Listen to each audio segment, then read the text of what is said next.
resolved. The international liberal order is over. The liberal international order, spelt L-I-O, ladies and gentlemen, is an L-I-E. The liberal and international order is inevitable because the alternative is unthinkable. Everything that has happened since the misnamed Arab Spring has caused terrorism and armed conflict to escalate. It is a world of much greater order, much less political violence, much greater trade, commerce, contact, and capitalism. The annexation of Crimea by the Russian Federation is essentially now accepted by the liberal international order as just one of those things. Look, you can point to every bad thing that happens in the world and find a trend out of it.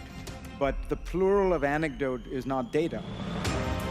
What worries me when I hear these fairy stories about Franklin Roosevelt, the United Nations, and Tiny Thomas living happily ever after is that it is global only, and worse than that, Fareed, it's fake history. And I suspect that in your heart, you know that.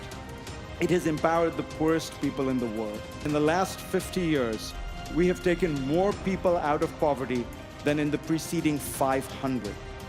And like Wile E. Coyote, optimistic Fareed and his liberal international order are going to fall. Please don't go over the cliff with them.